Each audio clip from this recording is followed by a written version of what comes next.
Makanya kita bekerja bersungguh-sungguh, kita bangun perusahaan sebaik mungkin karena saya rasa hasilnya juga ke kita juga pasti kerasa gitu loh.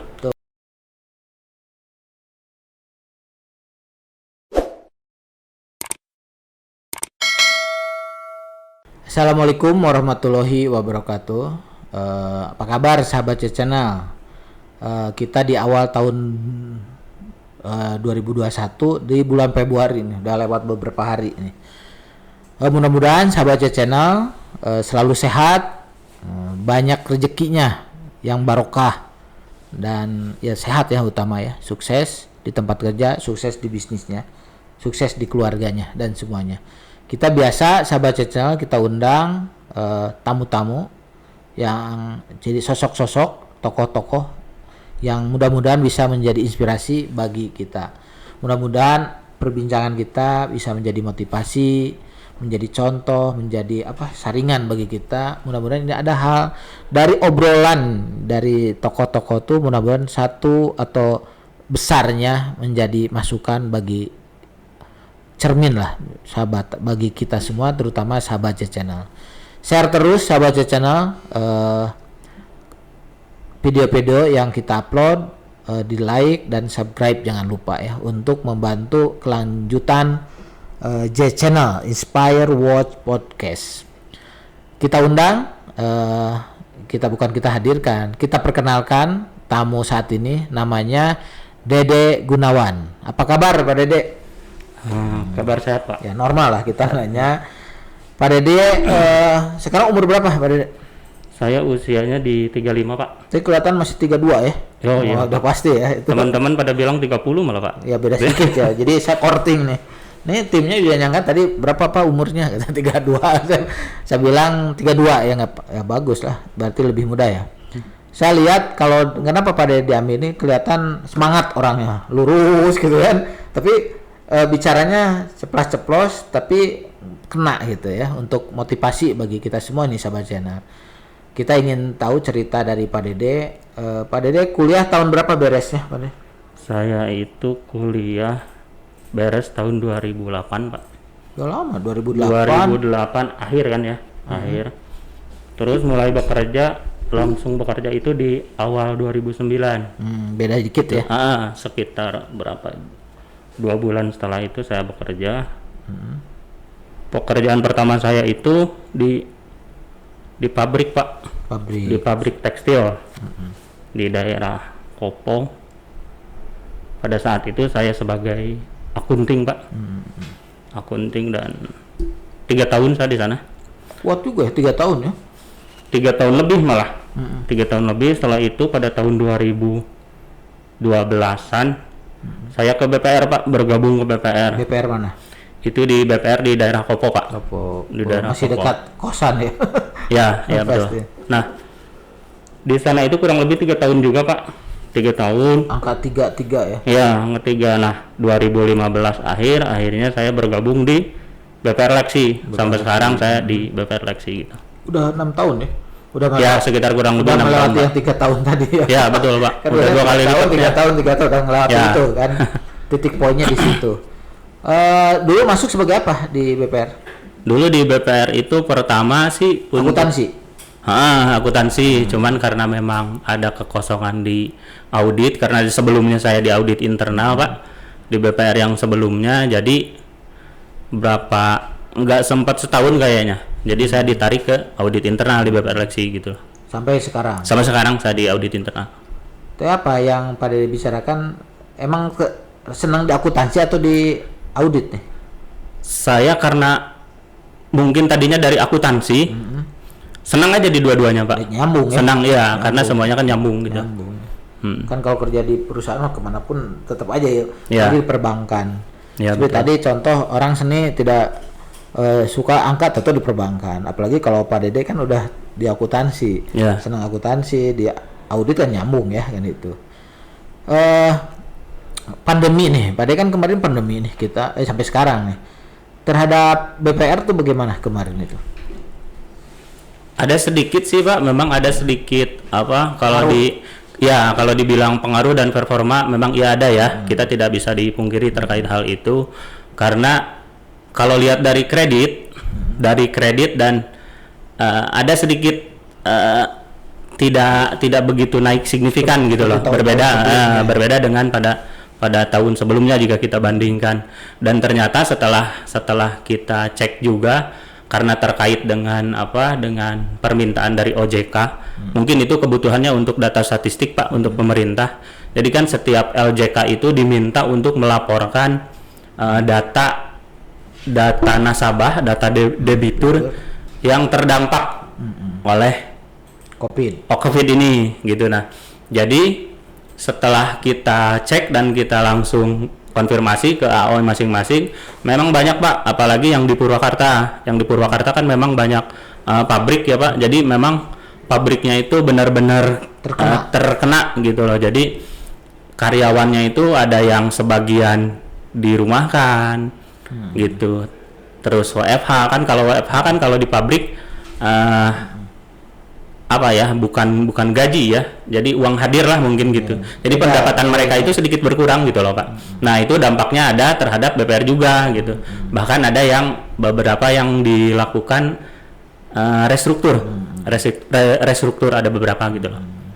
Gitu. Bisa terjadi ya. Tapi dengar-dengar tadi laba malah naik ya.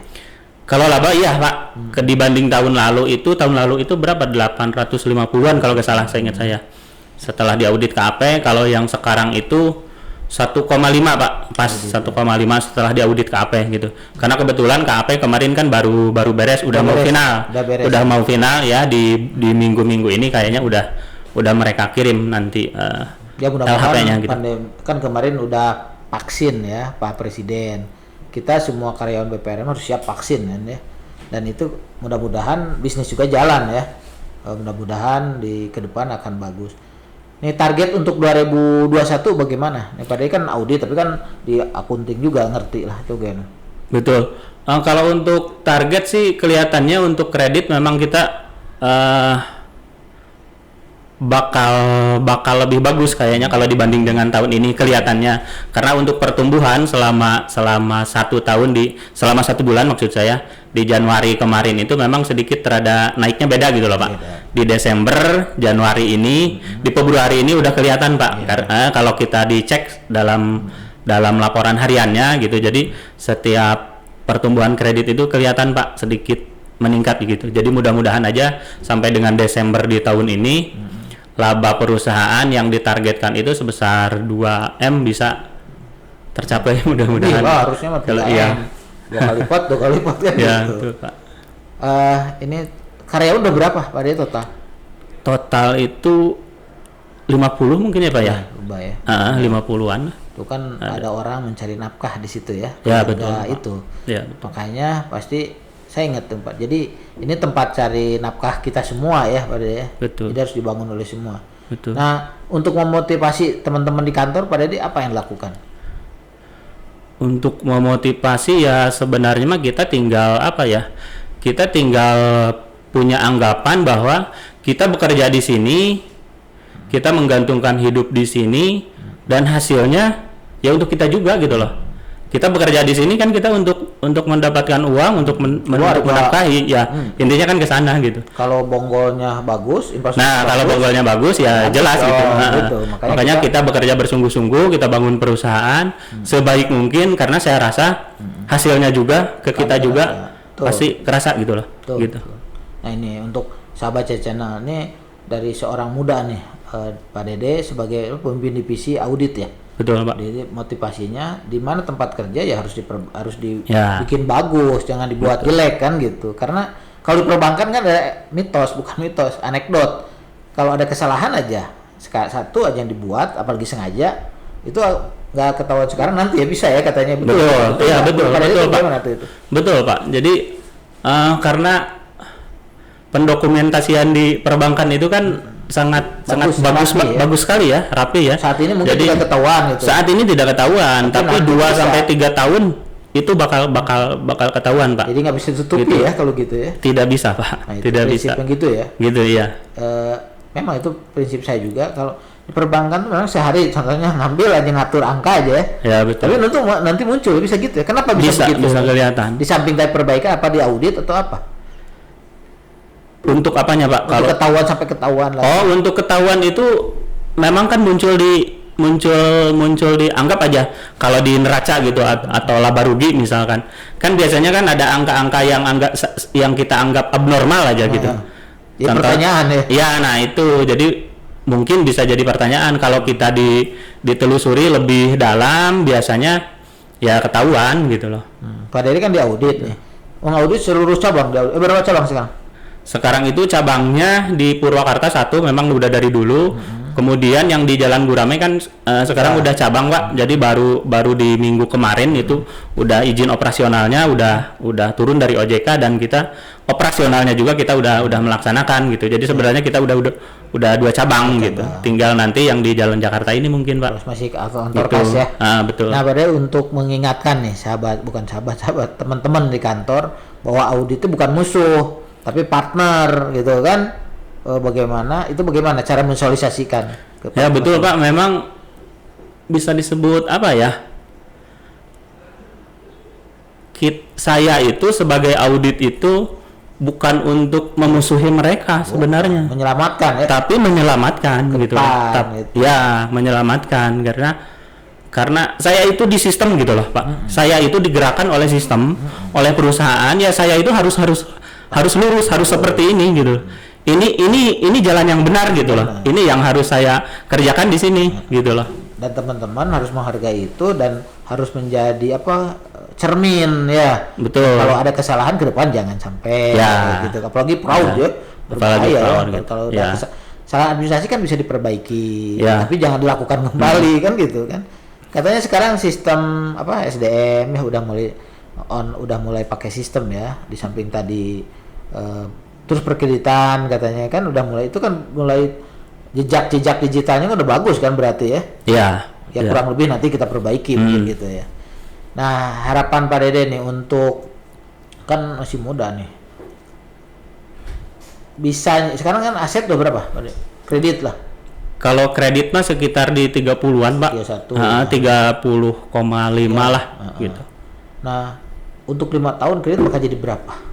5 tahun ya kalau kita pertumbuhannya misalkan kredit tercapai anggap aja di 20 M gitulah per tahun ya. Di 20 M per tahun ya bisa aja menjadi 150-an bisa Pak gitu. Bagus juga ya, baru 31 aja laba bisa segini. Ya. Cabang 3 apalagi dengan 110 kan. Ya. Betul, cuman kalau buku berapa kita tuh buku? Kenapa Pak? Buku satu ya. Buku satu kecil. Target. Cuman kalau untuk marketingnya jika ingin lebih, kalau menurut saya ya, jika ingin pertumbuhannya lebih besar, perbanyak. Ya memang harus diperbanyak sih. Mau gak mau itu mengikat Pak kalau menurut saya. Kan, ada hitungan. Otomatis ya. Karena staknya mungkin untuk orang tuh segitu. Ya, staknya udah berhenti. Anggap aja untuk satu marketing itu misalkan hanya 400 orang misalkan seperti itu. Setelah itu susah untuk walaupun ada yang lolos juga yang tertentu ya. Bagus. Nah, ini selamat Pak Dede, sukses terus di BPLPM. Harapannya udah bagus kan tadi. Ini sekarang harapan untuk keluarga, anak berapa? Anak 2 Pak. 2. Istri mah satu Pak. Ini harapan untuk keluar. Orang tua masih ada kan?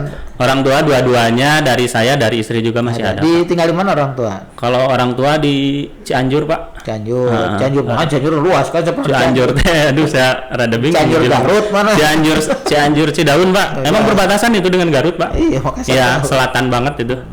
Iya. Kan padahal kan kebanggaan kan orang tua mau tidak mau. Ini pengabdian orang tua bukan mengabdi ya, kita bagaimana kan harapannya ke anaknya lebih maju. Pak Dede juga berharap ke anaknya lebih maju. Bagaimana nih harapan Pak Dede untuk anak-anak? Harapan saya sih saya pengen bekerja terus